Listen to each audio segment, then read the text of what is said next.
देवो न जानी कुतो बरस्या। स्त्री का चरित्र कब वो सबला बनेगी, कब अबला बनेगी, कब ममता का रूप बनेगी, कब दया का रूप बनेगी और कब चंडी का रूप बनेगी, कोई समझ नहीं सकता। जैसे ही सुना अंदर की जो शक्ति थी, अंदर का जो चंडीपना था, अंदर जो एक देश के प्रति, संतान के प्रति, अपनी आत्मा सम्मान के प्रति और देश की महिलाओं बच्चियों पर होना का जो अत्याचार हुआ, जो बलात्कार हुए, उनकी पीड़ा को सहते हुए बोली पिता आपको जो करना है आप चले जाइए, मैं मना नहीं करती, आपको समर्पण करना है आप समर्पण करिए, लेकिन मेरे बच्चों को ले जाने नहीं देंगे। ठीक है आप जाइए, जो करना है करिए, लेकिन मैं बच्चों को नहीं ले जाने देंगे। और याद रखना आप समर्पण करोगे, मैं समर्पण नहीं करूंगा। अब सेना की कमान, राष्ट्र की कमान, देश प्रेम की कमान अब मेरे हाथ में होगी। अभी तक तुमने युद्ध किए थे, अब मैं रण में जाकर के युद्ध। ये हमारी होती है नारी शक्ति की अस्मिता। महाराणा प्रताप तुमको पता नहीं है, जिस समय विधर्मियों ने हमारे देश पर आक्रमण किया, हमारी संस्कृति पर आक्रमण किया, उस समय पहला शिकार अत्याचार की, व्यभिचार की, ये माताएं और बहनें बनती है। माता और बहनों के अत्याचार की जो पीड़ा होती है, वो प्रताप तुम्हारे जैसे पुरुष कभी समझ नहीं पाएगा। पुरुषत्व को लेकर के उस ममता को समझ नहीं पाएगा, उनकी पीड़ा को समझ नहीं पाएगा, उनके दर्द को समझ नहीं पाएगा। इसलिए तुम जाकर के समर्पण कर दो। एक स्त्री की पीड़ा क्या होती है, एक स्त्री का दर्द क्या होता है, एक स्त्री का मर्म क्या होता है कि मैं स्त्री हूं इसलिए मैं समझ सकती हूं, तुम पुरुष होकर के समझ नहीं पाओगे। कल तुम समर्पण कर दोगे, ये फिर हमारी माताओं की लाखों लाख की अस्मिताएं फिर दांव पर लेके होंगी और उनकी वेदना को कौन सुनेगा, उनकी वेदना को कौन जानेगा, उनके पीड़ा को कौन जानेगा। इसलिए उनकी पीड़ा को मैं जानूंगी और पीड़ा को दूर करने के लिए जब तक मेरे शरीर में रक्त की एक बूंद है तब तक मैं लड़ूंगी और मैं समर्पण नहीं करूंगा। ये हमारी संस्कृति है, ये हमारा संस्कार है, ये हमारा वैदिक काल है, ये हमारा पौराणिक काल है। हमें उसमें जीना पड़ेगा। हम बंदरों की संस्कार नहीं है, हम ऋषि मुनियों की संस्कार। हमारी संस्कृति वो अद्भुत संस्कृति रही जिसका विश्व में कोई जोड़ नहीं था। लोगों ने हमें सिखाया, हमारी किताबों में पढ़ाया। अकबर महान था, हमारे देश में तो मांगने को भीख का कटोरा था, कुछ भी नहीं था। हमको यही पढ़ाएंगे कॉलेजों में, हमको यही सिखाएंगे हमारी किताबों में। बचपन से हम पढ़ करके यही सुना हमने। लेकिन हमारी संस्कृति की कौन गाथा गाए, सूर्य चंद्र पृथ्वी की कौन गाथा गाए। कभी राजस्थान आप पधारेंगे, मैं एक एक करके दिखाऊंगा। डॉक्टर साहब वहां जैसलमेर में किला, बिना पानी और बिना कागज बिना चूल्हे के पूरा किला। उसके अंदर एक मंदिर है, जैन मंदिर, उसमें जो कलाकारी है, आज तक विश्व में कोई ऐसे इंजीनियर पैदा नहीं हुए जो दूसरी हमारी उस मंदिर को खड़ा कर, उसके गुंबजों को खड़ा करके। वही पटरों की हवेली है, जो लोग जैसलमेर गए हैं उन्होंने देखा होगा, उसकी जो नक्काशी है, उसकी जो कलाकारी है, आज तक वैज्ञानिकों के लिए चुनौती है। इतना टेक्नोलॉजी होने के बाद भी, इतना सब कुछ हमारा विज्ञान बढ़ने के बाद भी हम सूर्य चंद्रमा की बात करते हैं, मंगल पर जाने की बात करते हैं, आज तक दूसरा हमारा पटरों की हवेली खड़ी नहीं हो पाई है। पूरा विज्ञान लगा हुआ है, पूरी टेक्नोलॉजी लगी हुई है। हम पहले कहाँ थे, आज हमारा विज्ञान इतना आगे नहीं बढ़ पाया है। इसलिए हमें अपनी संस्कृति पर, अपने संस्कारों पर और अपने पूर्वजों पर हमें गर्व है। उस गर्व को लेकर के हमें चलना पड़ेगा। इसलिए बहुत सारे लोग कहते हैं महाराज जी अब तो एजुकेशन का जमाना आ गया है, आज का एजुकेशन कहाँ बढ़ गया है, पुराना एजुकेशन कहाँ था। मैं कहता हूँ बहुत अच्छी बात है कि बिना संस्कार संस्कृति के एजुकेशन का कोई मतलब नहीं। मैं कई बार कहा करता हूँ आज मेडिकल कॉलेज खुल रहे हैं, अच्छी बात है। मेरे से कई लोग ये प्रश्न करते हैं, आज सुबह भी मेरी चर्चा चल रही थी संतोष जी से बैठ करके, उसमें भी कुछ विषय संतोष जी ने उठाया। लेकिन एक बात में कई जगह पर कहा करता हूँ, लोग मेरे से प्रश्न करते हैं क्योंकि हम लोग के बड़े बड़े कार्यक्रम होते हैं, करोड़ों रुपए के खर्चे होते हैं, वहां कहते हैं कि स्वामी जी ये करोड़ों करोड़ आप खर्च करवा रहे हैं जनता का, इस पैसे की बर्बादी है, ये पैसे को बर्बाद करवाना ये आपको शोभा नहीं देता। इसी यदि करोड़ों करोड़ों रुपए से मेडिकल कॉलेज खुल जाए, इंजीनियरिंग कॉलेज खुल जाए, तो वहां कितने बच्चे पढ़ेंगे और कितनों का जीवन बनेगा, कितनों का भविष्य बनेगा और कितने बच्चे देश की सेवा कर पाएंगे, देश को आगे बढ़ा पाएंगे। ये प्रश्न हम लोगों से करते हैं लोग और हमारे सामने आते भी हैं और हम कह भी देते हैं, कोई भी प्रश्न हो आप हमारे सामने रखिए, विश्व में कहीं हल्ला हो हम उसको हल करके, मेरा चैलेंज रहता है इस बात का, विश्व में कहीं हल्ला हो मैं उसको हल करके दिखाऊंगा। तो कहने वाले लोगों ने जब ये प्रश्न मेरे से किया तो मैंने कहा आपकी बात तो बड़ी अच्छी है, यदि हम इसी पैसे से मेडिकल कॉलेज खुलवा दें, इंजीनियरिंग कॉलेज खुलवा दें, कितने बच्चे पढ़ेंगे और पढ़ करके वो विश्व में भारत के नाम को रोशन करेंगे, कितनों की बेरोजगारी दूर होगी, सरकार की कितनी चिंता खत्म होगी। मैंने कहा तुम्हारी बात तो बड़ी अच्छी है, मेडिकल कॉलेज खुलवा दें।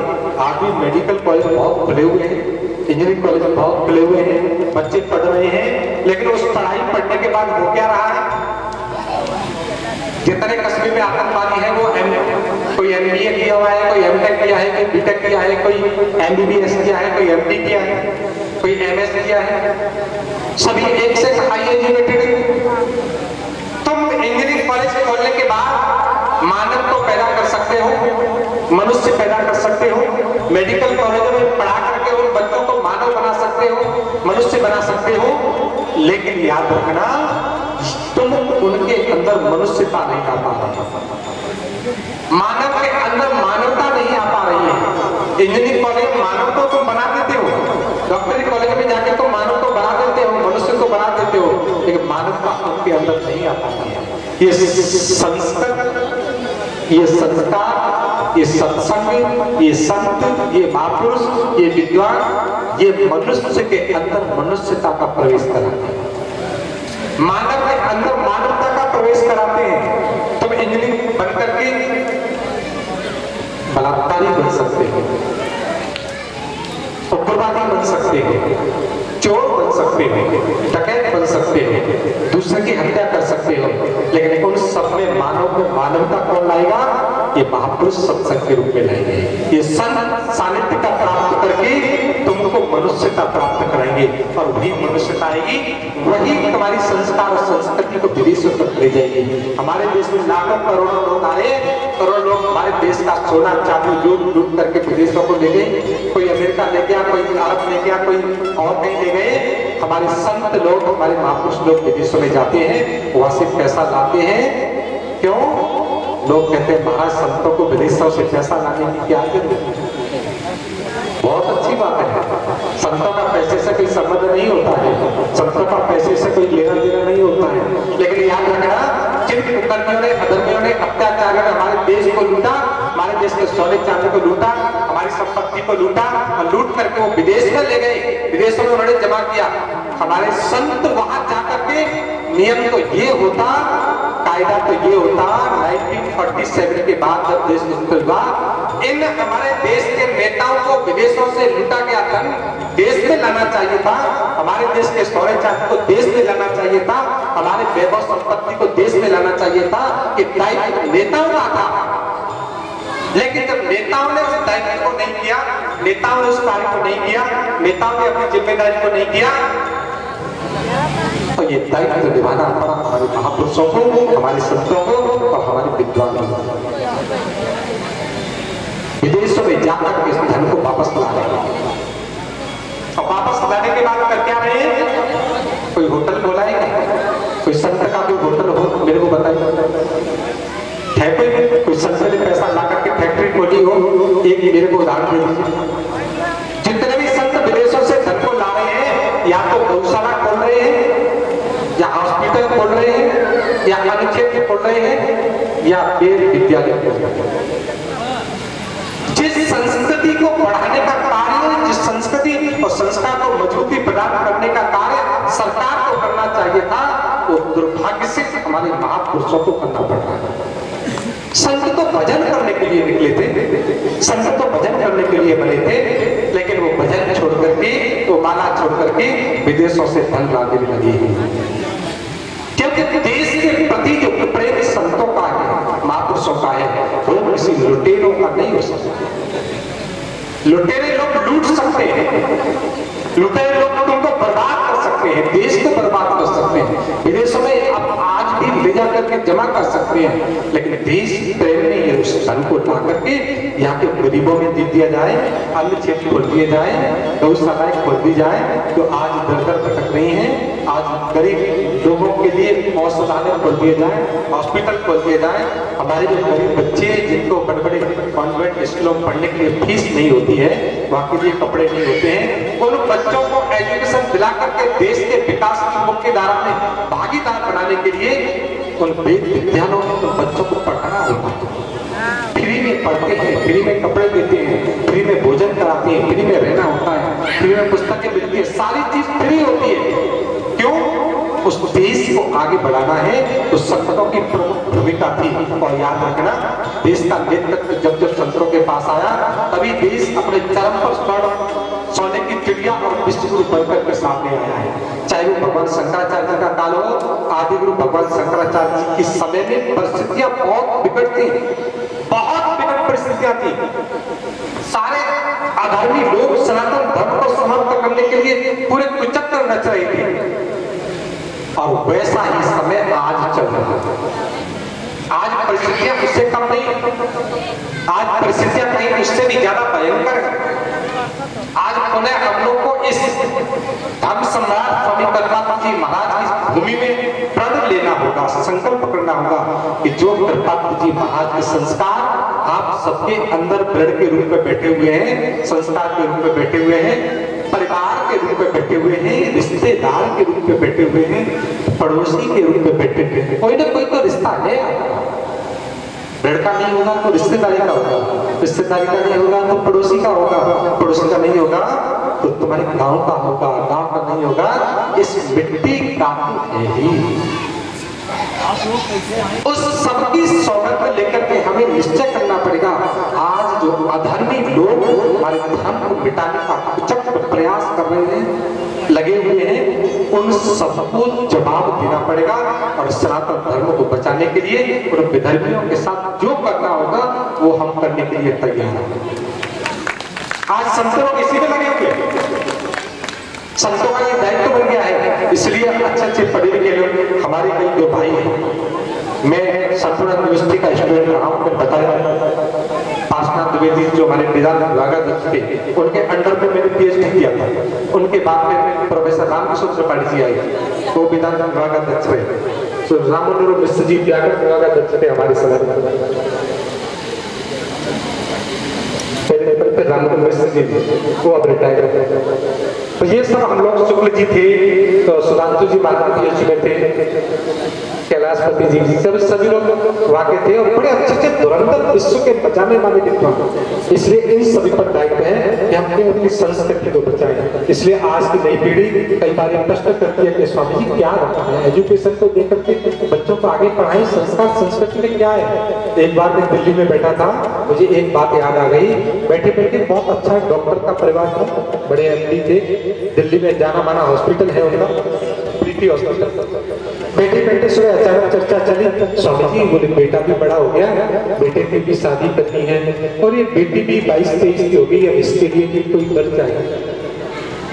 तो चलते चलते अचानक निकला, मैंने कहा आप तो पुरानी पीढ़ियों को, पुरानी बातों को मानते नहीं, स्वामी पुरानी पीढ़ियों को पुराने जमाने की चलेगी। अब तो नया युग है, मॉडर्न युग, मॉडर्न युग के अनुसार सब चीज चलनी चाहिए। तो मैंने कहा फिर आप एक काम क्यों नहीं करते, चर्चा चली रही थी मेरी मॉडर्न जमाना, मॉडर्न एजुकेशन को। मैंने कहा लड़के की शादी के लिए लड़की चाहिए, ध्यान से सुनना मेरी बात, बहुत समझने की बात।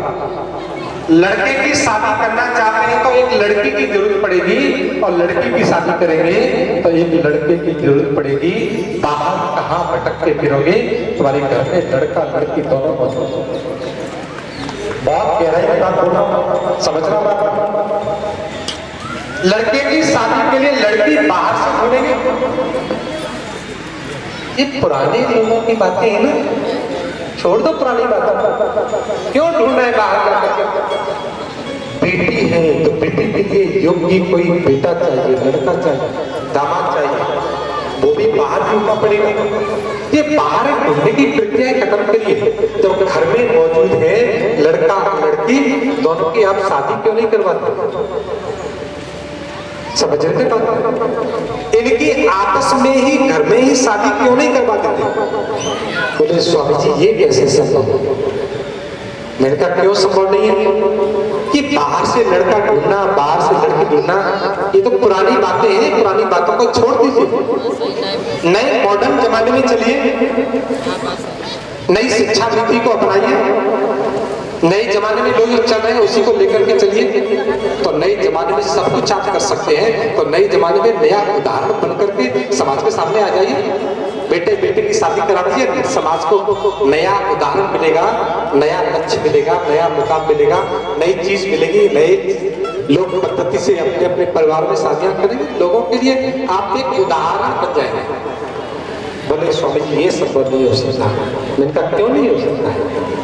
जैसे तुम्हारे पूर्व संस्कार, तुम्हारी संस्कृति ये करने के लिए मन से तैयार नहीं होगी, चाहे आप कितने ही आधुनिक बन जाए, कितने ही मॉडर्न बन जाए, कितना ही मॉडर्न एजुकेशन ले ले, लेकिन भाई बहन की शादी करने के लिए कोई भी माता पिता तैयार नहीं होंगे, क्योंकि हमारी संस्कृति इतनी मजबूत है। जो हमारा धर्म है, जो महाराज जी ने कहा कि गोस्वामी किस लिए है, उस विशेष उस पर मैं फोकस नहीं करना चाहता हूँ। बात इसलिए करना चाहता हूँ कि भी डॉक्टर साहब ने कहा गोस्वामी कोई जाति नहीं है, ये वही ब्राह्मण समाज की एक टाइटल है। तो हम लोगों का कार्य ही है सनातन धर्म से जुड़े रहना। मैं आभारी हूँ आदरणीय का, मैं आज उनका आह्वान करता हूँ। बंधुओं, वैसे तो मैं ये समझता हूँ कि महाराज जी के बाद मेरी कोई ऐसी स्थिति नहीं है जो कि मैं अपनी बात करूँ। इससे ज्यादा तो महाराज जी ने जो कुछ कहा है या जो हमको संदेश दिया है, अब संदेश देने के लिए मैं नहीं समझता कि मेरी कहीं इस तरह की कोई जरूरत है। लेकिन फिर भी मैं भाई कमलेश जी के लिए दो पंक्तियां समर्पित करता हूँ। नजीर अफराबादी का एक शेर है कि चल रहे नजीर कुछ इस तरह कारवां के साथ, चल रहे नजीर कुछ इस तरह कारवां के साथ, कल तू न चल सके तो तेरी दास्ता चले।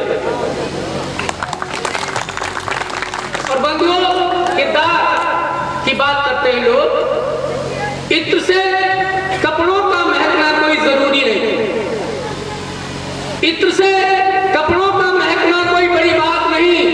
अरे मजा तो तब है जब तेरे किरदार से खुशबू आए। तो ठीक है बंधुओं, इसी के साथ में आप सबका नमन करते हुए अपनी वाणी को विश्राम करते हैं। हमारे बीच में हमारे भारतीय जनता पार्टी जिला के मंत्री और एकमात्र शक्ति के रूप में हमारे संगठन की ओर से आप पधारी हैं, मेरी आदरणीय भाभी जी हैं सुनीता पांडे जी। मैं चाहता हूं मंच पे आकर के महाराज जी को पुष्पगुच्छ भेंट करके आप आशीर्वाद प्रदान करें। हमारे बड़े भैया ब्रजेश पांडे जी पधारे हैं, मैं उनका हृदय से आभारी हूँ। आदरणीय चौहान जी का भी मैं हृदय से आभारी हूँ। यहाँ पर आए हुए हमारे सांसद प्रतिनिधि भाई बबलू मिश्र जी, हमारे मंडल अध्यक्ष लालगंज ब्रजेंद्र पांडे जी, भाई दिलीप सिंह जी, राजेश जसवाल जी, हमारे बहुत ही शुभचिंतक और इस आदिगुरु शंकराचार्य सेवा ट्रस्ट के संरक्षक हमारे साथ कदम से कदम मिला करके एक कदम आगे बढ़ करके जो इस ट्रस्ट को इस कार्यक्रम का सहयोग किए आदरणीय राजेश मिश्र जी हमारे साथ हैं, मैं उनका हृदय से आभारी हूँ। दीनानाथ जी हमारे 2 दिन से हमारे साथी, हमारे पांडे जी, ब्रह्मदेव जी और हमारे रणजीत भैया, अशोक जी और चित्रकूट की धरती से पधारे आदरणीय भंवरपाल जी को मैं मंच पे आहूत करता हूँ। बहुत ही अनन्य राम के भक्त हैं, रामचरितमानस आपके मस्तिष्क में जा विराजी है, आप अनामी आश्रम से जुड़े हुए हैं। मंच पे आकर महाराज श्री को पुष्पगुच्छ भेंट करके आप आशीर्वाद प्राप्त करें। आदरणीय भंवरपाल जी, सुभाष गिरी जी, सुमंगल उद्योग जो हमारे कार्यक्रम में सहयोगी रहे हैं, हमारे अपने बड़े भाई हैं, मैं आपका हृदय से आभारी हूँ। आदरणीय रमाशंकर गिरी जी का सभी नाम ले पाना एक साथ, हमारे संदीप गिरी जी दिल्ली से आए हैं, बहुत ही विशेष सहयोगी हैं चैरिटी ट्रस्ट के लिए उनका विशेष सहयोग है। चार्टर्ड अकाउंटेंट हैं और भाई संजय गिरी जी, तमाम सारे हमारे बंधु, राजेश चाचा, सब इस कार्यक्रम के प्रणेता